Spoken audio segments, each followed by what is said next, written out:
አሰላሙ አለይኩም ወራህመቱላሂ ወበረካቱ። የተወደዳችሁ እንዴት ቆያችሁን? የጥር 6 2018 ዓመተ ልደት ሚንበር ኸበር ጀመረ። ፋይዛ መሐመድ የዕለቱን ሚንበር ኸበር እየመራው ከናንተ ከተመልካቾች ጋር ቆያለሁ። እስከ ፍጻሜው አብራችሁን እንድትዘልቁ በአክብሮት እየጋበዝኩ ለዕለቱ ከያዝናቸው ጉዳዮች መካከል አበይቱን አስቀድማለሁ። በአዲሱ የቤቶች ልማት ፖሊሲ መንግስት በቤቶች ግንባታ ዙሪያ የሚኖረው ተሳትፎ በ20 በመቶ ብቻ ተገደበ። በህንድ ቢያንስ 50 ሙስሊሞች ያለ ፍርድ መገደላቸውን ሪፖርት አመለከተ። ሙስሊም ወንድማማችነት የአሜሪካን ፍረጃ ለመቃወም ሁሉንም ህጋዊ መንገዶች እንደሚከተል አስታወቀ። የሚሉት የሚንበር ኸበር አበይት ጉዳዮች ናቸው። አብራችሁን እንድትቆዩ በድጋሚ እየጋበዝን ወደ ቀዳሚው ኸበር አልፋለሁ።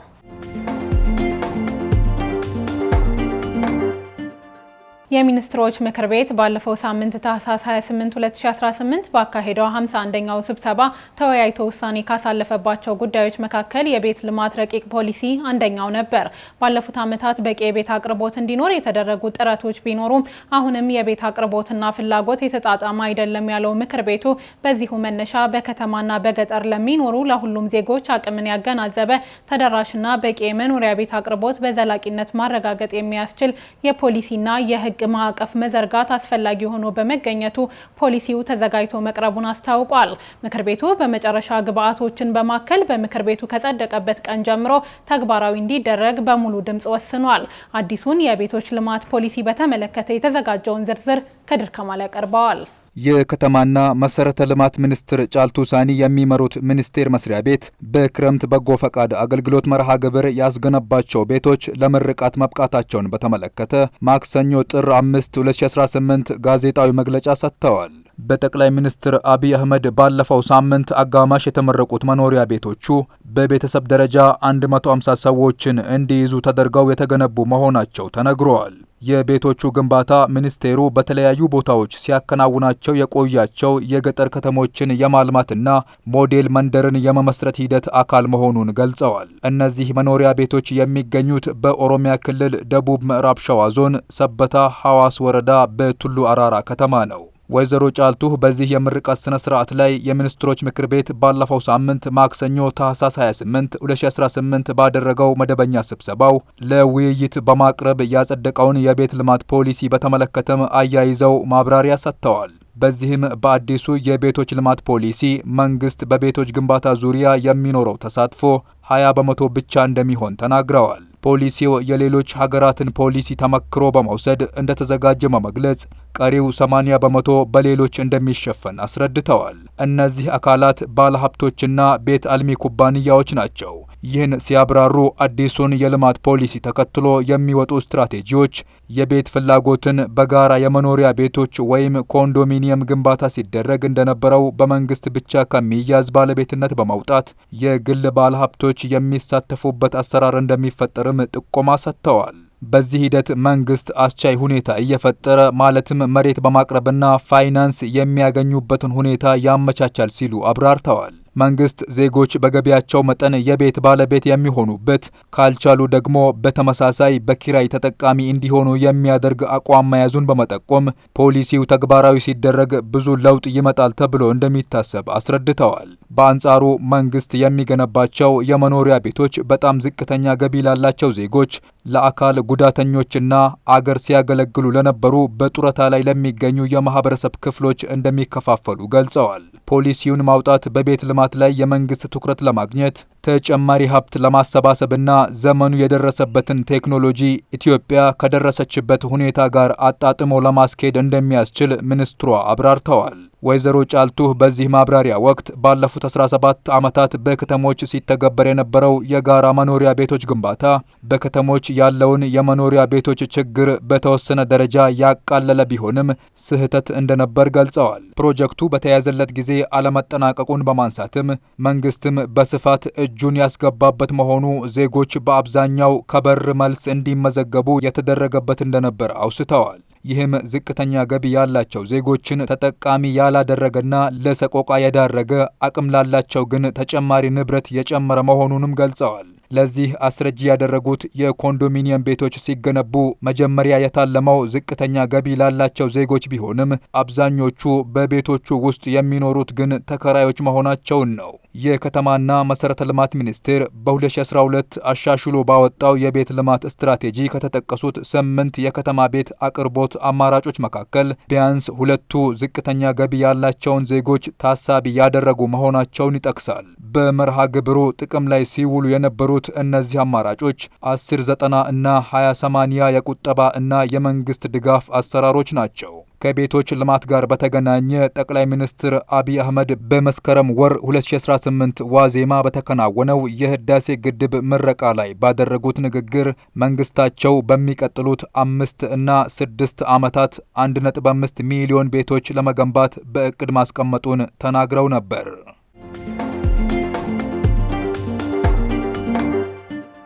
የኢትዮጵያ መንግስት ከዓለም ባንክ የ250 ሚሊዮን ዶላር የፋይናንስ ስምምነት ተፈራረመ።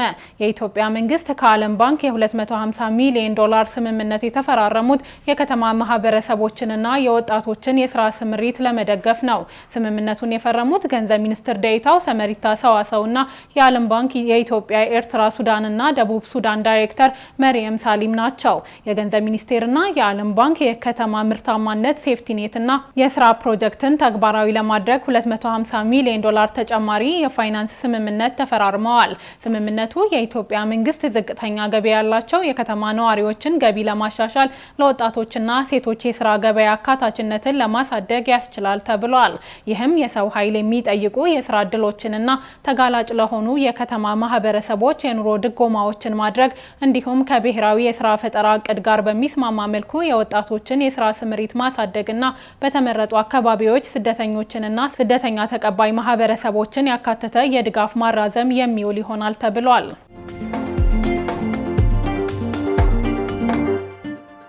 የትንባሆን ኢንዱስትሪ ወደ ሌላ ዘርፍ ለመቀየር እየተሰራ ይገኛል ተባለ።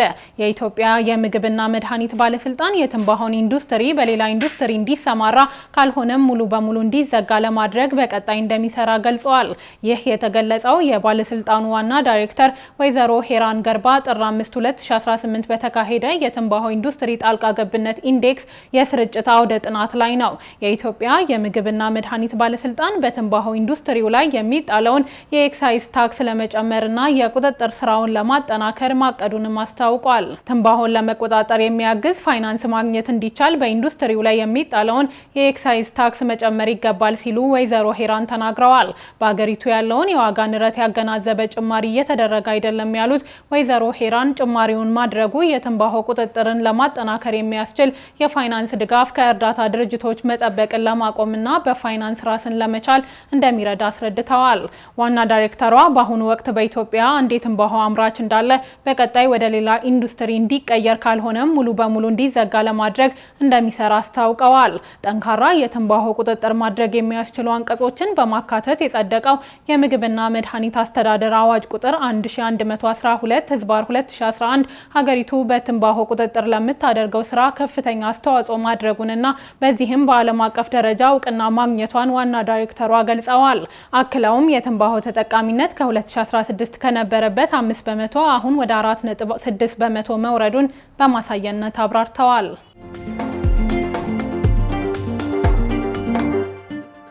ቀጥለናል። በህንድ ቢያንስ 50 ሙስሊሞች ያለ ፍርድ መገደላቸውን ሪፖርት አመለከተ። በህንድ በአንድ ዓመት ውስጥ ብቻ 50 ሙስሊሞች ያለ ፍርድ መገደላቸውን የገለጸው ሳውዝ ኤዥያ ጀስቲስ ካምፔን የተሰኘ የመብት ተሟጋች ቡድን ነው። ሪፖርቱ ግድያዎቹ በመንግስት ኃይሎችና በሂንዱ አክራሪዎች የተፈጸሙ ናቸው ያለ ሲሆን በሙስሊሞች ላይ የሚፈጸመው ጥቃት ከጊዜ ወደ ጊዜ መደበኛና የተለመደ የሆነ መምጣቱን አመልክቷል። በተጠናቀቀው የፈረንጆቹ ዓመት በሀገሪቱ ከህግ ሂደት ውጪ ህይወታቸውን ካጡት ውስጥ 27ቱ በሂንዱ አክራሪዎች ጥቃት ሳቢያ መሆኑ ተገልጿል። በህንድ የስደተኞች ህገወጥና የእስር ቤት ግድያዎች፣ የህዝብ አመጽና የአናሳ ሃይማኖቶች ጥቃቶችን በሚሰንደው ድርጅት የወጣው አዲሱ ሪፖርት ከተመዘገበው አጠቃላይ ሞት ውስጥ 23ቱ ሙስሊሞች በፖሊስ፣ በታጠቁ ኃይሎች ወይም በሌሎች የመንግስት የደህንነት ሰራተኞች ምክንያት ነው ብሏል። በዘገባው መሰረት የጃሙና ካሽሚር ግዛት ከመንግስት እርምጃ ጋር በተያያዘ ከፍተኛውን የግድያ ቁጥር ተመዝግቦባቸዋል።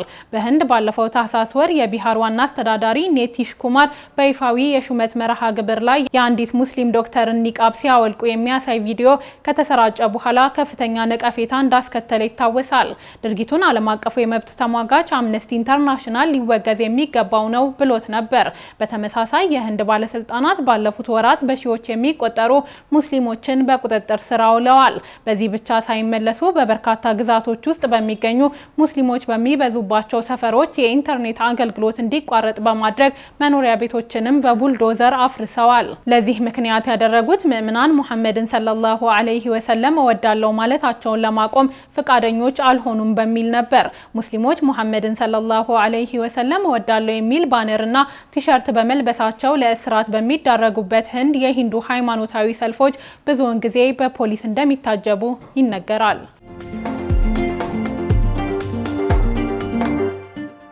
የተወደዳችሁ አሁንም የተከታተላችሁ የምትገኙት ሚንበር ኸበርን ነው። አብራችሁን ስላላችሁ ደስ ይለናል። ለሚንበር ኸበር ጥቆማ ወይም ማስተያየት ካላችሁ በአጭር የስልክ ቁጥር 9282 ላይ ብትልኩልን አጣርተን መልሰን ለእናንተው እናቀርባለን። የሚቀናችሁ ማህበራዊ ሚዲያ ከሆነ በሁሉም አማራጮች @ሚንበር ቲቪ ብላችሁ ብትፈልጉን ታገኙናላችሁ። ድረገጻችንን www.minbertv.com ብትጎበኙ ደግሞ አዳዲስ መረጃ ታገኛላችሁ። አሁን ደግሞ የዕለቱን አብይ ጉዳይ እናስታውሳችሁና እንመለስ። በአዲሱ የቤቶች ልማት ፖሊሲ መንግስት በቤቶች ግንባታ ዙሪያ የሚኖረው ተሳትፎ በ20 በመቶ ብቻ ተገደበ። ከቆይታ በኋላ ሙስሊም ወንድማማችነት የአሜሪካን ፍረጃ ለመቃወም ሁሉንም ህጋዊ መንገዶች እንደሚከተል አስታውቋል። እንመለስበታለን፣ ይጠብቁን። አሜሪካ ለሶማሊያውያን የምትሰጠውን ጊዜያዊ የህግ ከለላ በመጋቢት ወር ልታነሳ ነው። የዩናይትድ ስቴትስ ኦፍ አሜሪካን ሆምላንድ ሴኩሪቲ ለሶማሊያ ዜጎች ይሰጥ የነበረውን ጊዜያዊ የህግ ከለላ ከመጋቢት ወር ጀምሮ እንደሚያነሳ አስታውቋል። ውሳኔው በሺዎች የሚቆጠሩ የሶማሊያ ዜጎችን አደጋ ላይ ሊጥል እንደሚችል ተነግሯል። የሚነሳው ህጋዊ ከለላ በጦርነት ወይም በከፍተኛ አለመረጋጋት ሳቢያ ወደ ቤታቸው መመለስ ለማይችሉ ሀገራት ዜጎች የሚሰጥ ነው።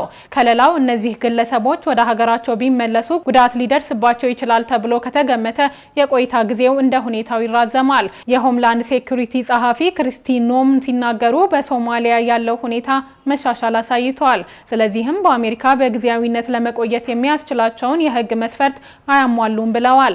አክለውም ሶማሊያውያን በሀገራችን እንዲቆዩ መፍቀድ ከብሔራዊ ጥቅማችን ጋር ይቃረናል፣ እኛ አሜሪካን እናስቀድማለን ብለዋል።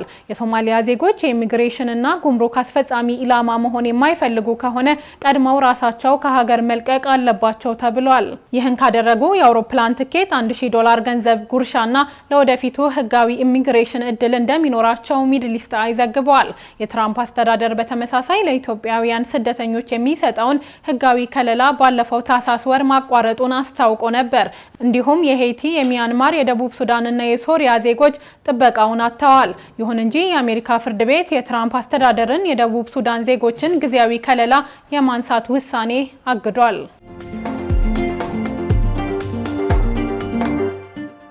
ከያህያ ሲንዋር መስዋዕትነት በኋላ ሐማስ ለመጀመሪያ ጊዜ መሪውን ሊመርጥ ነው። የፍልስጤሙ ሐማስ በተያዘው ወር አዲስ መሪ ይመርጣል ተብሎ እንደሚጠበቅ ሁለት የቡድኑ ምንጮችን ጠቅሶ የዘገበው ሮይተርስ የዜና ወኪል ነው። ምርጫው ከአንድ ዓመት በፊት በቡድኑ መስዋዕት መሆናቸው የተረጋገጠውን ያህያ ሲንዋርን ለመተካት የሚደረግ ነው ተብሏል።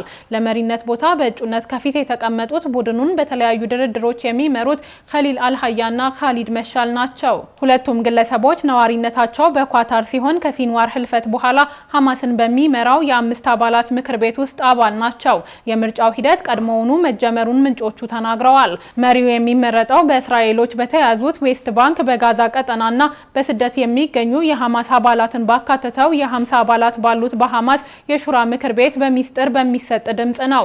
ምንጮቹ እንዳሉት ምርጫው የሚካሄደው ከያህያ ሲንዋር በተጨማሪ ምክትላቸውን ሳሌህ አልአሩሪን ለመተካት ነው። ለመሪነት በእጩነት ከቀረቡት ውስጥ መሻል ሐማስን ለሁለት አስርት ዓመታት ያህል መርተዋል። የእስራኤል የደህንነት ወኪሎች በ1997 በዮርዳኖስ ውስጥ በመርዛማ መርፌ በመውጋት ሊገድሏቸው ሙከራ ማድረጋቸውን ዘገባው አስታውሷል። ሌላኛው ኸሊል አልሃያ በመስከረም ወር በኳታር ባሉበት በእስራኤል የአየር ጥቃት ከተሰነዘረባቸው የሐማስ መሪዎች መካከል አንደኛው ናቸው። የዜና ምንጩ የሐማስ ቃል አቀባይ በጉዳዩ ላይ አስተያየት ለመስጠት ፈቃደኛ አልሆኑም ብሏል።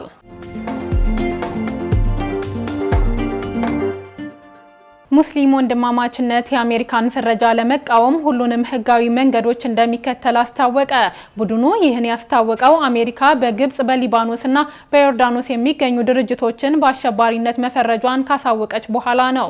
አህመድ አብዱራህማን ዝርዝሩን ተመልክቶታል። አሜሪካ በግብጽ በሊባኖስና በዮርዳኖስ የሚገኙ በአረብኛ ስያሜው ኢኽዋኑል ሙስሊሙን ወይም ሙስሊም ወንድማማችነት በመባል የሚጠራውን ድርጅት በአሸባሪነት መፈረጇን አስታውቃለች። ውሳኔ የተሰማው የሀገሪቱ ፕሬዝዳንት ዶናልድ ትራምፕ አስተዳደራቸው ድርጅቶቹን በጥቁር መዝገብ ውስጥ ለማስገባት ሂደት እንዲጀምር መመሪያ ከሰጠ ከሳምንታት በኋላ ነው። የዩናይትድ ስቴትስ የግምጃ ቤት መምሪያ በዮርዳኖስና በግብጽ የሚንቀሳቀሱ ቡድኖችን በተለይ ዓለም አቀፍ አሸባሪዎች ብሎ ሲፈርጅ የውጭ ጉዳይ መስሪያ ቤቱ ደግሞ የሊባኖሱን ድርጅት የባዕዳን አሸባሪ ድርጅት በሚል ምድብ አስቀምጦታል። ይህ ምድብ በጥቁር መዝገቡ ዝርዝር ውስጥ የከፋ ደረጃ የሚባለው ነው። በመካከለኛው ምስራቅ ከ1 ሚሊዮን በላይ አባላት እንዳሉት የሚነገረው ድርጅቱ አሸባሪ ተብሎ በመፈረጁ በአባላቱ ላይ የጉዞና የኢኮኖሚ ማዕቀቦች የሚጣሉ ይሆናል። ውሳኔውን ያሳለፉት ፕሬዝዳንት ዶናልድ ትራምፕ ሙስሊም ወንድማማችነትን በአሸባሪነት ለመፈረጅ እቅድ እንደያዙ ሲናገሩ የነበረው በቀደመው የስልጣን ዘመን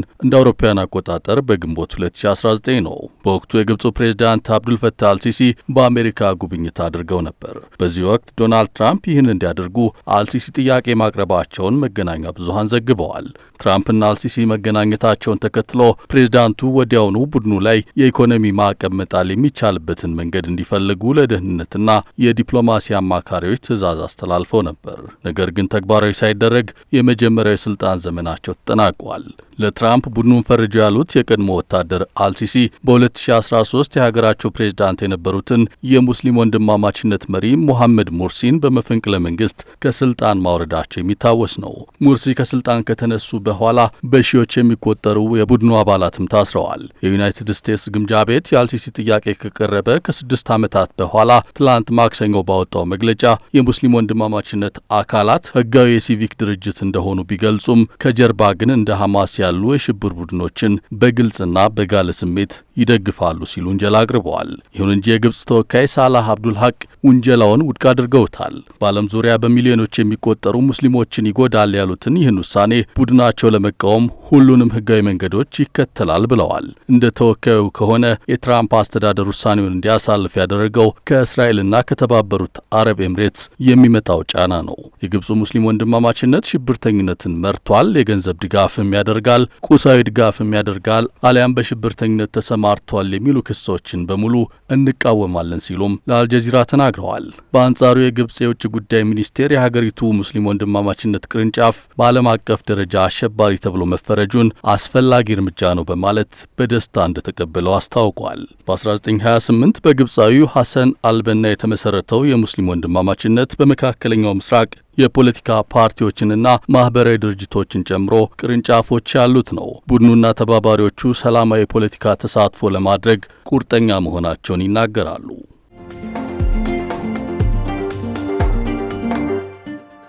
ውድ ተመልካቾች ለዛሬ ያዘጋጀነው የሚንበር ኸበር በዚሁ ተጠናቀቀ።